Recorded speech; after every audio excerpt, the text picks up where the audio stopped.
जय हिंद साथियों, मैं आदेश आप सभी का आपके अपने परिवार राही आदि क्लासेस में स्वागत करता हूं।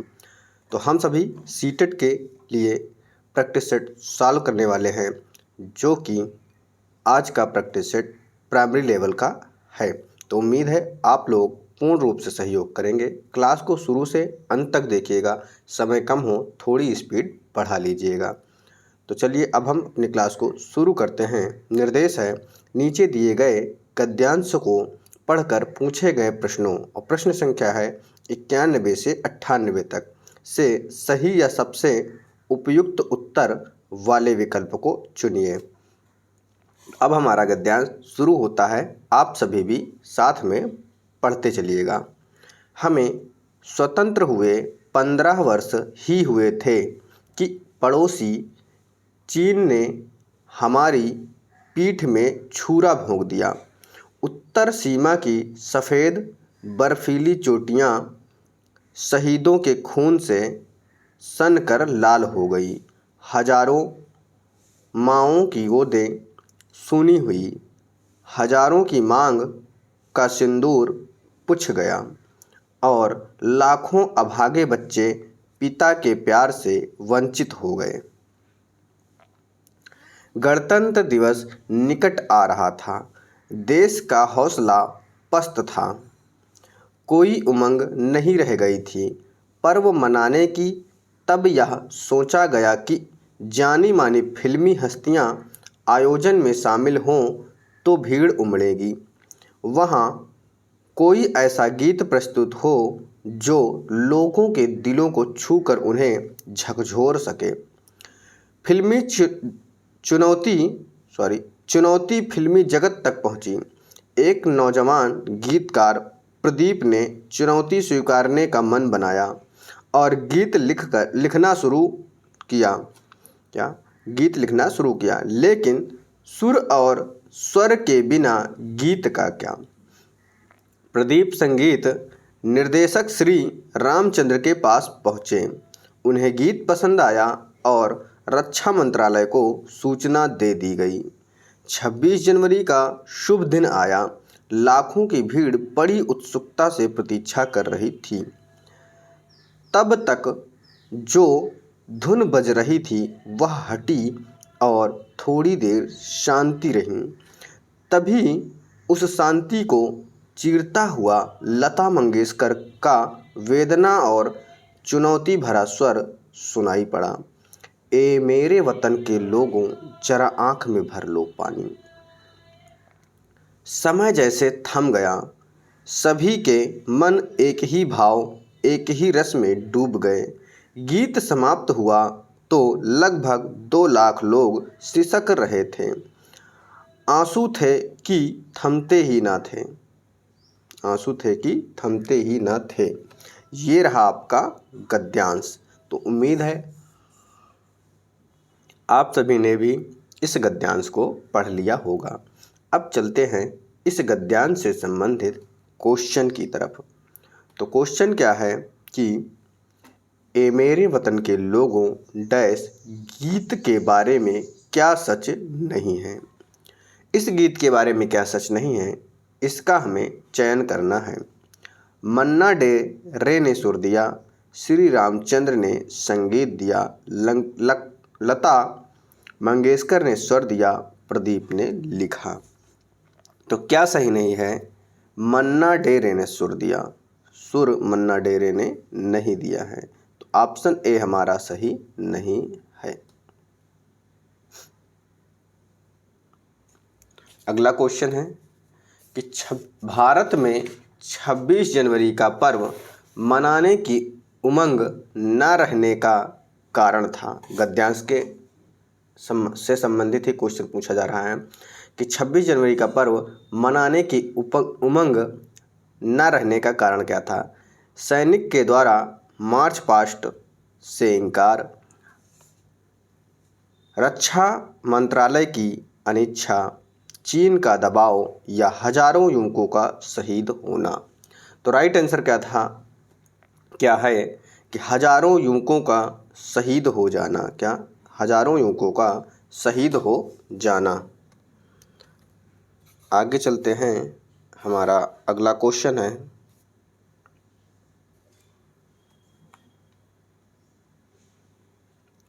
कि रक्षा मंत्रालय को क्या सूचना दी गई होगी। कि रक्षा मंत्रालय को क्या सूचना दी गई होगी। फिल्मी हस्तियां भाग लेंगी। गीत प्रस्तुत करने की चुनौती स्वीकार है। प्रदीप और श्री रामचंद्र जी भी दिल्ली आएंगे। 26 जनवरी का पर्व मनाया जाए। तो सूचना क्या दी गई कि गीत प्रस्तुत करने की चुनौती स्वीकार है। तो हमारा राइट आंसर ऑप्शन बी सही हो जाएगा।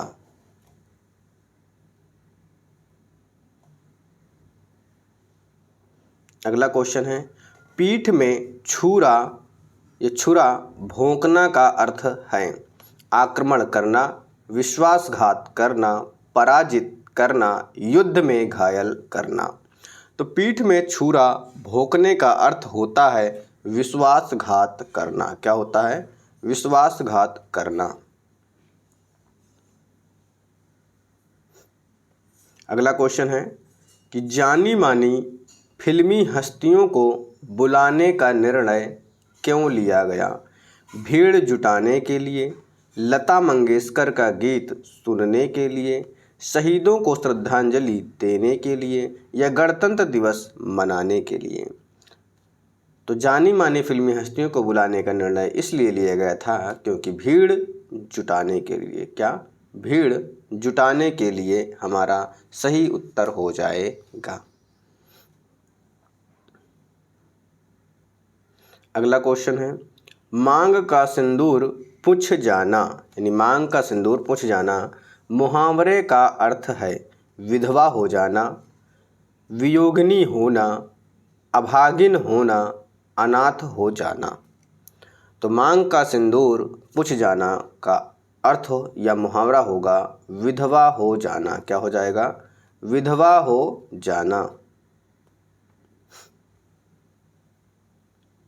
अगला क्वेश्चन है देश का हौसला पस्त था क्योंकि तैयारियां नहीं की गई थी, कोई उमंग शेष नहीं थी, फिल्मी हस्तियां साथ नहीं दे रही थीं, चीन से मात खाई थी। तो देश का हौसला पस्त था क्योंकि चीन से मात खाई थी। क्या? क्योंकि चीन से मात खाई थी।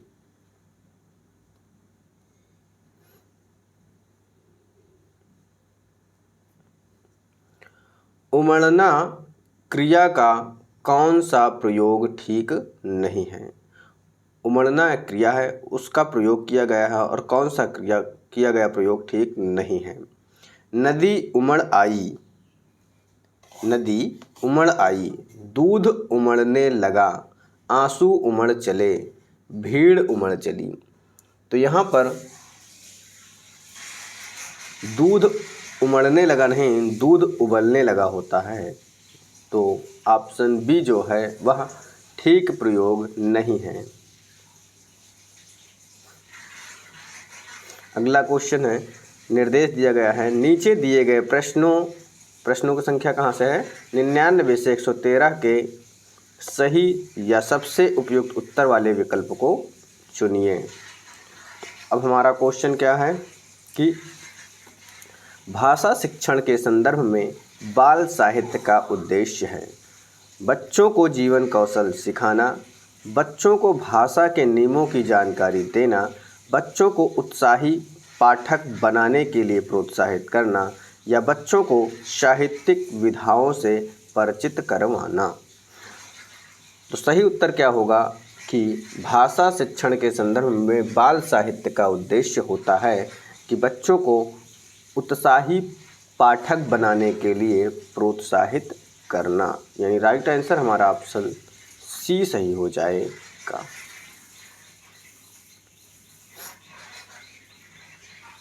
अगला क्वेश्चन है संदर्भ में व्याकरण का शैक्षिक निहितार्थ है। संदर्भ में व्याकरण का शैक्षिक निहितार्थ है व्याकरण का संदर्भ पाठ्य पुस्तक में ही होता है। व्याकरण पाठ के संदर्भ में ही सिखाया जाता है। पाठ के संदर्भ में व्याकरण जानना जरूरी नहीं है। व्याकरण और संदर्भ दोनों अलग हैं।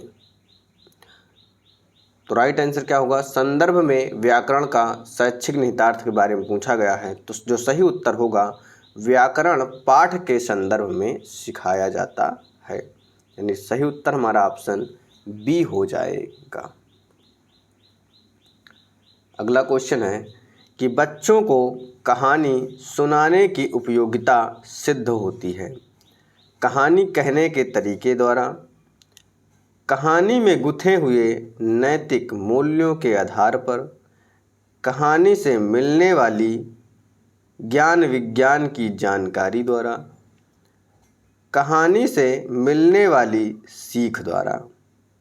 तो सही उत्तर क्या होगा कि बच्चों को कहानी सुनाने की उपयोगिता सिद्ध होती है। किससे सिद्ध होती है?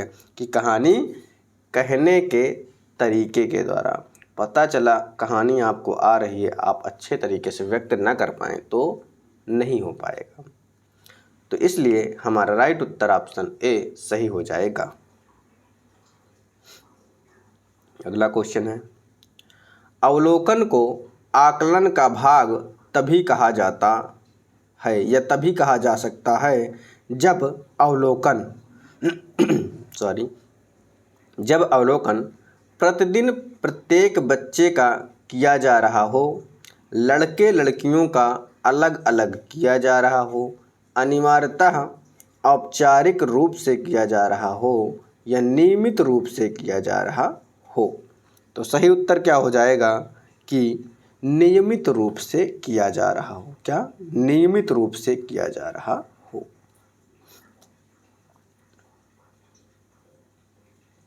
अगला क्वेश्चन है कि सुरभि किसी भी ऐसे शब्द विशेष को बोलने में कठिनाई अनुभव करती है जिसमें 2 से अधिक बार ता की आवृत्ति हुई हो।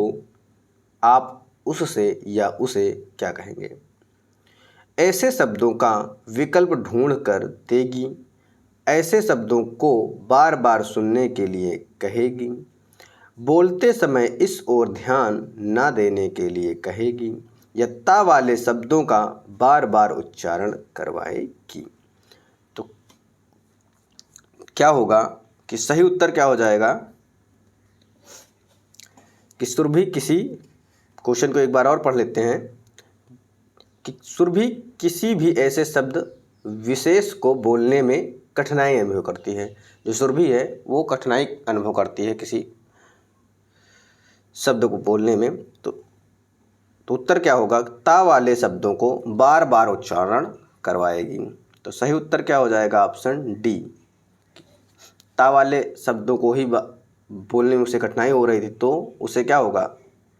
जब बार बार बुलवाएंगे तो थोड़ा थोड़ा सुधार हो जाएगा।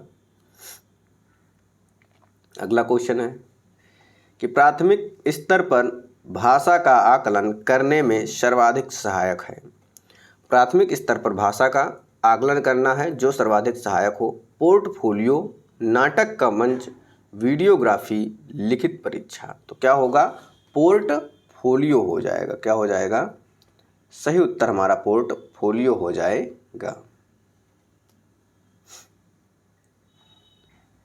अगला है, यदि तुम्हें डलिया भर कर आम दे दिए जाएं तो तुम क्या करोगी? इस प्रश्न का उद्देश्य है बच्चों के अनुभव और चिंतन को स्थान देना, बच्चों की मौखिक परीक्षा लेना या बच्चों को गणित की ओर प्रवृत्त करना या बच्चों को नए शब्दों से परिचित कराना।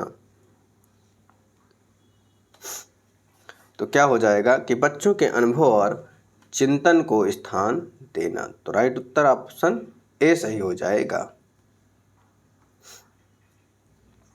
अगला क्वेश्चन है, अकादमिक सत्र शुरू होने के 2 माह बाद तक भी कक्षा 4 के विद्यार्थियों को भाषा की पाठ्य पुस्तकें उपलब्ध नहीं करवाई जा सकती हैं। ऐसी स्थिति में शिक्षक को क्या करना चाहिए? पाठ्य पुस्तक के उपलब्ध होने तक पठन लेखन की प्रक्रियाएं आरंभ न करवाएं। ये तो बिल्कुल गलत हो जाएगा। या भाषाई क्षमताओं के विकास के लिए अन्य विषयों की पाठ्य पुस्तकों का प्रयोग करें। या श्रवण एवं वाचन कौशल का अभ्यास करवाते रहें। या विद्यार्थियों को पाठ्य पुस्तक अपने आप खरीदने के लिए प्रोत्साहित करें। तो सही उत्तर क्या हो जाएगा, सही विकल्प क्या हो जाएगा कि भाषाई क्षमताओं के विकास के लिए अन्य विषयों के पाठ्य पुस्तकों का प्रयोग करें। तो सही उत्तर ऑप्शन बी हमारा हो जाएगा।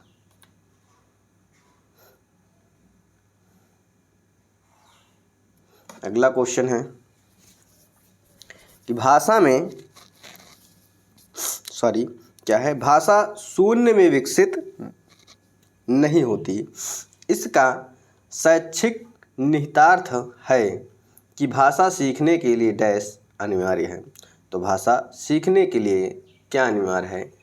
पारिवारिक संवाद, सामाजिक अंतःक्रिया या विद्यालयी लिखाई पढ़ाई, भाषा प्रयोगशाला।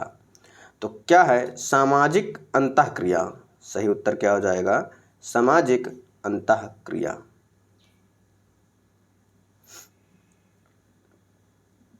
अगला क्वेश्चन है प्राथमिक स्तर पर भाषा शिक्षण का उद्देश्य है क्यों?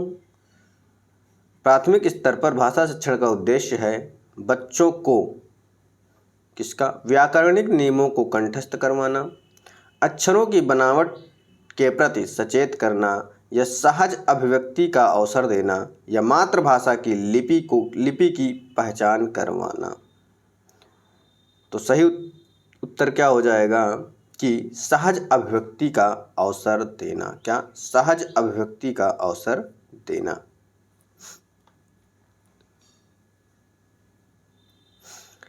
अगला क्वेश्चन है कि भाषाई कौशलों के संबंध में कौन सा कथन सही है? सभी भाषाई कौशल अंतः संबंधित हैं। सभी भाषाई कौशल स्वयं ही विकसित होते हैं। सभी भाषाई कौशल पाठ्य पुस्तक से ही विकसित होते हैं। कोई भी भाषाई कौशल अंतः संबंधित नहीं है। तो सही उत्तर क्या होगा कि सभी भाषाई कौशल अंतः संबंधित है।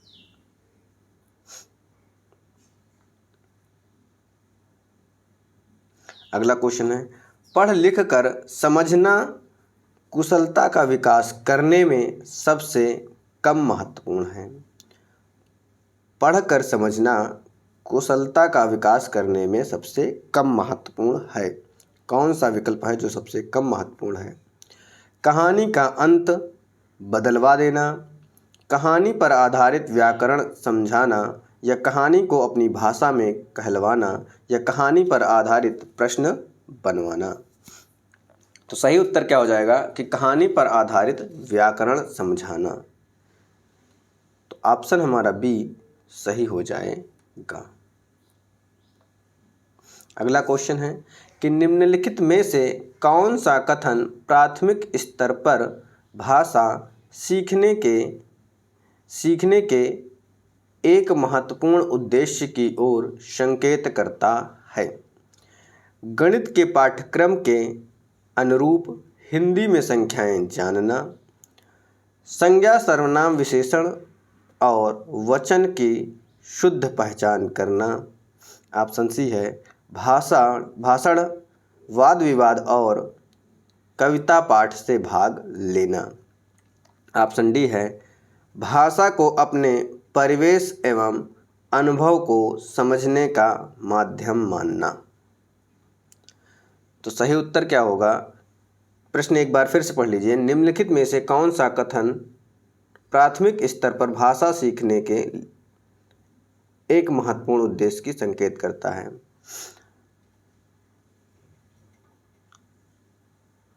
तो भाषा को अपने परिवेश एवं अनुभव को समझने का माध्यम बनाना, यानी राइट उत्तर हमारा ऑप्शन डी सही हो जाएगा।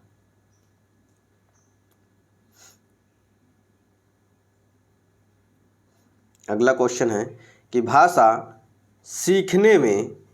सीखने में शब्दकोश का बहुत महत्व है। निम्नलिखित में से शब्दकोश का सबसे कम महत्वपूर्ण उपयोग कौन सा होगा? भाषा सीखने में शब्दकोश का बहुत महत्व है। निम्नलिखित में से शब्दकोश का सबसे कम महत्वपूर्ण उपयोग कौन सा है? अक्षरों वर्णों का क्रम जानना, किसी शब्द का अर्थ जानना, या किसी शब्द का समानार्थी शब्द जानना, या किसी शब्द की सही वर्तनी जानना। तो राइट उत्तर क्या हो जाएगा कि अक्षरों वर्णों का क्रम जानना।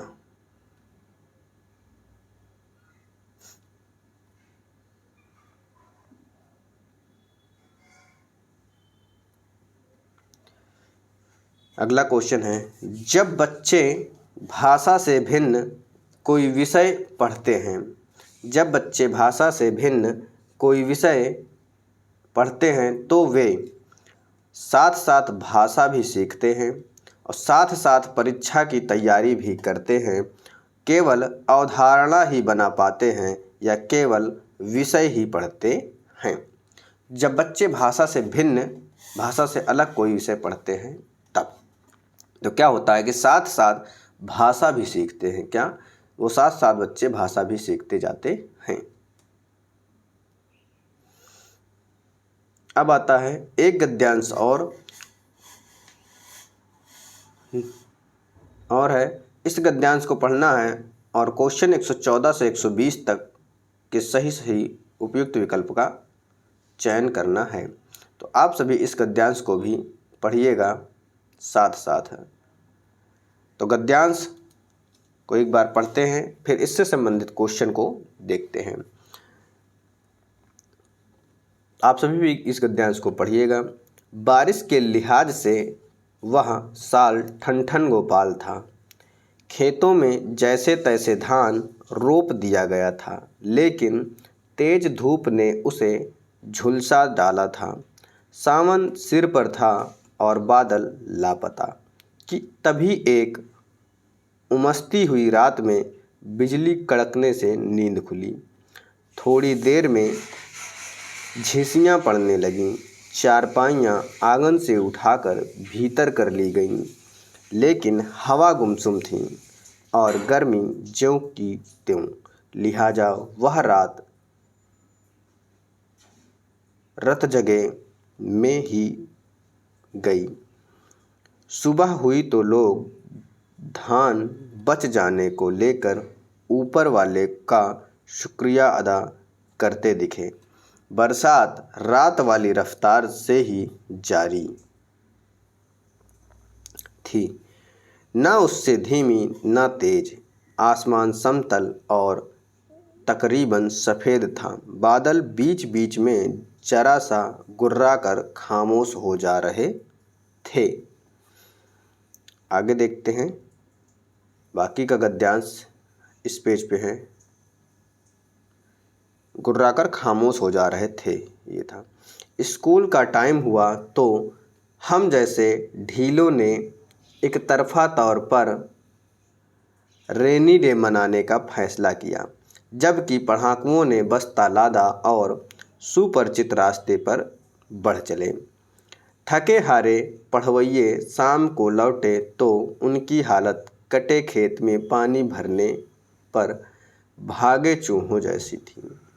बारिश से बुरी तरह ऊब कर हम सोए, इस उम्मीद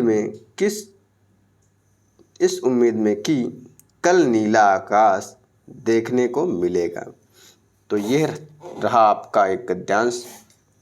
अब फिर से इस गद्यांश से संबंधित क्वेश्चनों को हम सभी पढ़ेंगे और सही विकल्प का चयन करेंगे। तो क्वेश्चन है कि बारिश के लिहाज से वह साल ठनठन गोपाल था। वाक्य का भाव क्या है कि बहुत बारिश हुई थी, अकाल के कारण पैसा नहीं था, पढ़ाई नहीं कर पाए थे, या बारिश नहीं हुई थी। यानी ठनठन गोपाल था, यानी क्या हुआ था कि बारिश नहीं हुई थी। अगला है सावन सिर पर था, इस कथन का आशय है कि सावन दूर था, आने वाला था, आ चुका था या सूखा था। तो सावन सिर पर था यानी सावन आ चुका था।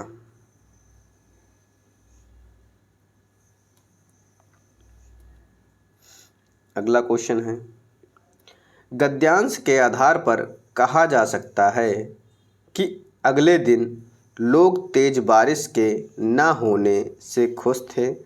तेज बारिश में रेनी डे मनाया जाता है। लोग बारिश होने से खुश थे या लोग बारिश के ना होने से परेशान थे।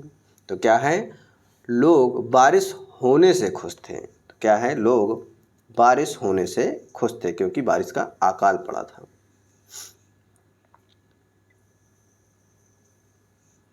अगला क्वेश्चन है झींसियाँ शब्द का भाव है या झींसियाँ शब्द का अर्थ है।